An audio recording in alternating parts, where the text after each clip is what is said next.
everybody, welcome to my channel. My name is Sharon and this is a channel that is dedicated to all things related to narcissism.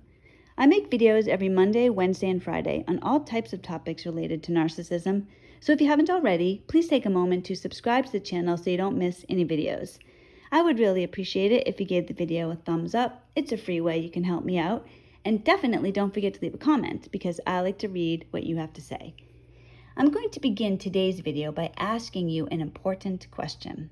What would your life look like if you lived by faith and not by fear? We're going to talk about that in today's video, so begin to think about it while I give you a little bit of a life update. Tomorrow is the day that I am forced to take a mandatory 4-hour parenting class. I have no idea who came up with this brilliant idea. Why am I forced to take it? Because I'm getting divorced and I have a minor child. That's the reason. It's a complete waste of my time and money, and I'm not going to pretend I think it will benefit me or my son. People get divorced because there were problems in the home. I'm getting divorced because my ex is psychotic. He gave his kids PTSD, caused me to sleep with a loaded gun next to my bed every night for 2 years, broke into my house, tried to get me arrested, stalked me, and drove me to the extreme decision to flee my home in the middle of the night. And those are just a few reasons. Divorce is difficult on my child? Really? No. Me staying married to someone who twice that I know of, I believe, had plans to kill me and the kids that the state of New Hampshire is so worried about is what's difficult for my child. Now, thank God the class is on Zoom, but it's such a joke. Of course, my ex has already taken the class. He opted for 2 2-hour classes, and he seemed very excited about this class when I heard him on a 3-way call with someone from the court. My ex lives as though he doesn't have 2 kids. This class fills some fantasy, I believe, that he's a father. It's literally the only parent type thing he has done in years. I'm actually busy raising 2 kids with no help at all from him. Now, I continue to feel somewhat clueless about what's happening with other divorce news. Apparently, I need to do a mediation. Now, I don't want to do this mediation. I'll talk to you about that in a moment. This mediation was supposed to be May 23rd. I agreed to do it May 23rd.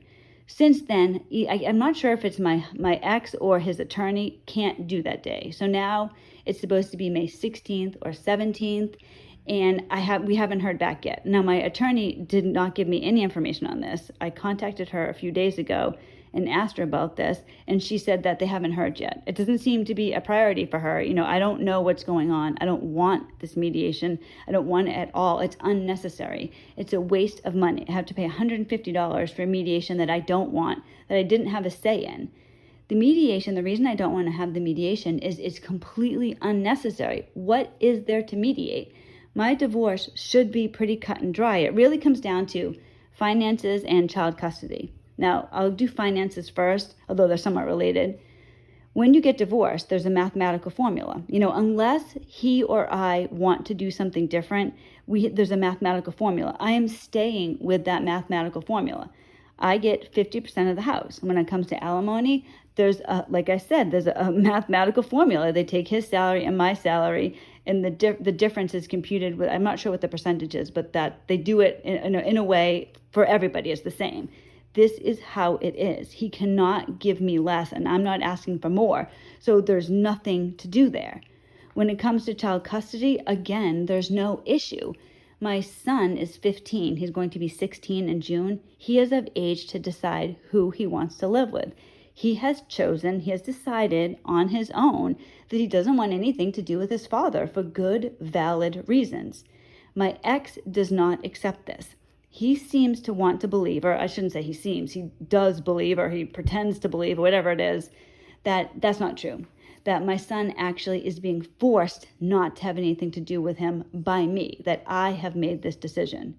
Now, my son has sent my ex a video and an email telling him not to have anything to do with him, to stay away. He doesn't want to see him. There are real reasons for this, reasons I can back up with. I have documentation and I have witnesses.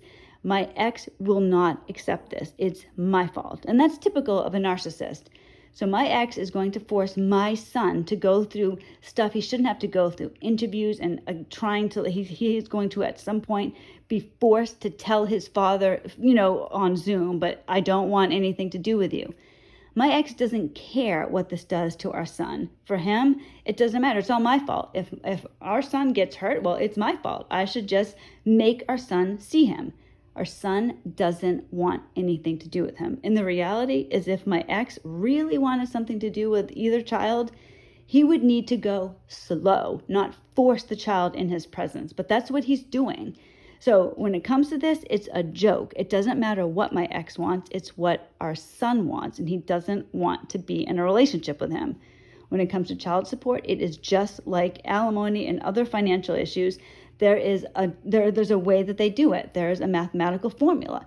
They take my salary, his salary, the difference, there's a percentage. That's how it is. So this mediation is a joke. I don't want it. Didn't have a say in it. It just, this is how it is. All right, we're doing the mediation now. Apparently my ex wants it, and that's all that matters. I get the minimum attention from my attorney. Now, there's two things I want to say about that. One is I believe it's because she knows I don't have a lot of money and is keeping her contact with me on a need-to-know basis. And the second thing, I know several of you have told me to get a new attorney. However, literally that isn't financially possible. I already paid her $3,000. I don't have another $3,000 or more to start over. My ex put me and the kids in a really bad place financially. He's $100,000 in debt, but he has a bigwig attorney who I'm sure is strategizing closely with him because his rich parents are paying for everything. I know my ex can communicate at any time with his attorney. Money's no object. He doesn't have to worry about how much is being paid or how much he can afford because somebody else is paying for it. It's pathetic. I don't know a better way to say it, but I'll tell you this. I don't regret leaving the way that I did. I don't regret anything when it comes to that. I would do it again. I live by faith. I have God on my side, so it really doesn't matter one bit how good his lawyer is. But it does bring me to today's topic, living by faith. Now, when I say faith, yes, it can mean faith in God, but not necessarily. It can also mean faith in yourself. So many amazing, miraculous things have happened to me in the last 6 years, and they brought me to where I am today. Yesterday was April 21st, and that was the 6-year anniversary of my deliverance from codependence. I know that despite how you feel right now, everything can change in a moment. You matter. Your dreams matter. Your life matters. I cannot believe how different my life is today than it was just a few years ago. Everything that I say, I live. I know it's true. And like I say in almost every video, if I can do it, so can you. Yesterday, Joe and I were talking, and he asked me if I sometimes can't believe where I am today. Does the past seem unreal? I told him that what I can't believe isn't where I am today. What I can't believe is where I used to be. The woman that I was for most of my marriage doesn't exist anymore. I'm alive today for the first time. I grew up in a narcissistic home. I went on to marry a narcissistic man, so I never lived. I was never free. I was always suppressed by someone else.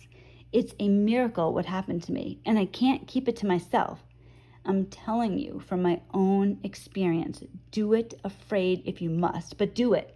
Do not stay in a place where you don't exist, where you don't matter. Life is so precious. You're worth something. Don't stay in a place where you're not worthy. If you're in a narcissistic marriage, you exist. And I'm telling you, if you could see your spouse how they really are, you would be sick and leaving would be easy. That's the truth. Just the thought of seeing my ex's face disgusts me.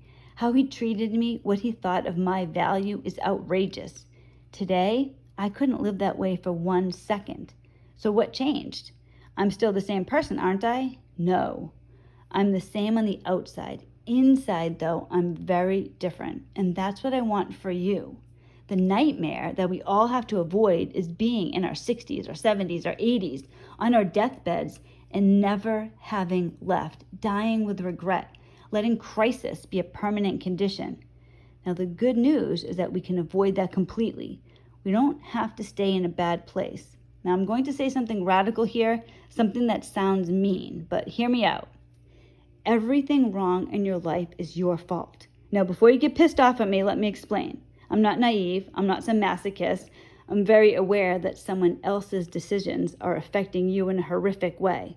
This is not about blame. I said it to remind you or to tell you for the first time that you are in control of your life. You can, at any time make a different decision, a different choice, and that can bring about a different outcome. And from there, everything becomes possible. Don't let somebody else control you. Nobody can control you if you don't let them. A narcissist is like an animal. They can only ever be a narcissist. Just like your dog can only ever be a dog. Does that make sense? This does not absolve the narcissist of anything at all. I'm just saying, a narcissist is so messed up, so overcome by evil, that they're drowning in a black hole of emptiness. We are different. We can be anything. We can do anything. Despite how you feel right now, you can do amazing things. Your enemy isn't the narcissist. It's the space between your ears. No one can save you but you. If you can get your head where it needs to be, you can have anything that you want in life. You need to believe that.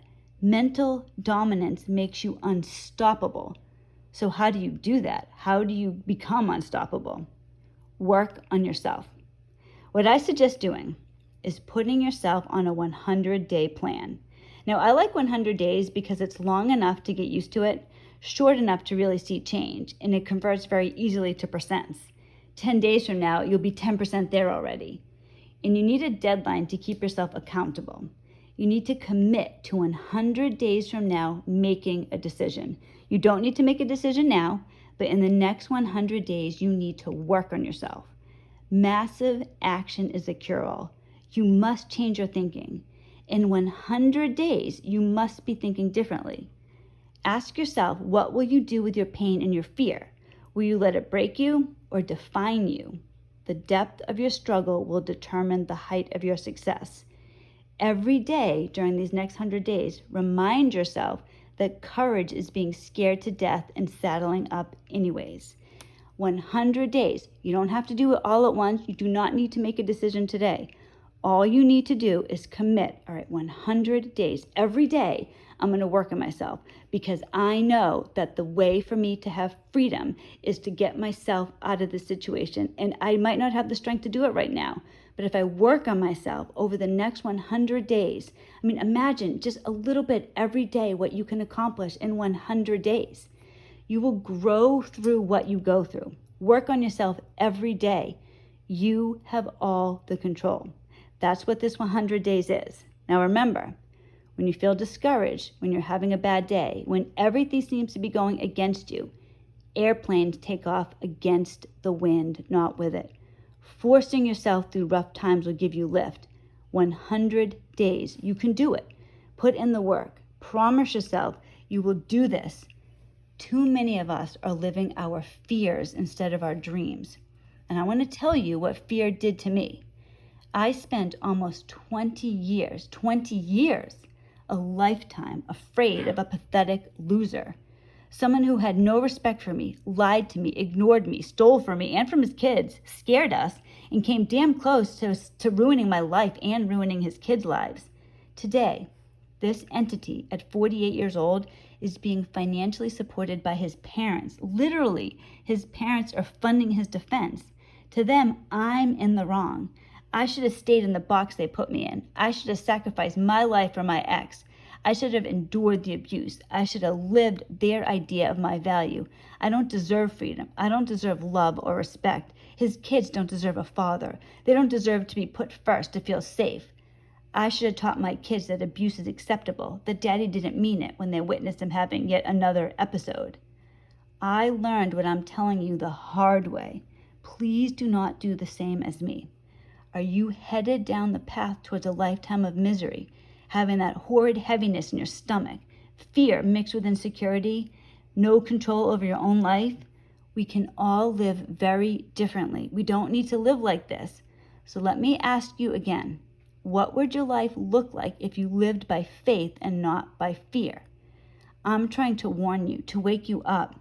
I don't want to leave anybody behind in my old life. You don't need to stay there. You can make a different decision, and that can bring about a very different outcome. Hoping, waiting, and praying alone will almost certainly not bring about the life you want. I'm going to quote my Joe here. I can pray for potatoes all I want, but if I don't pick up the hoe and start digging, I won't get any potatoes. I'm not saying that God won't grant you a miracle. However, one thing I know for sure about God, He generally requires you to do something before He begins opening up His bag of goodies. For those of you with children, don't let your kids watch you suffer and feel powerless to do anything. Show them that they can overcome anything by doing just that. Take 100 days to change your thinking. From there, anything is possible. Just 100 days. Do this work and make a decision then. You will be amazed what you can accomplish. Thank you so much for watching this video. I really hope that it helped. I did this and I know it works. I want this for everybody. So tomorrow I have that my child parenting class, so I'll tell you about that next week. Joe and I are going to do part 2 of our video on spiritual warfare, so make sure to tune in on Monday. I hope everybody has a wonderful weekend, and I will see you next week. God bless.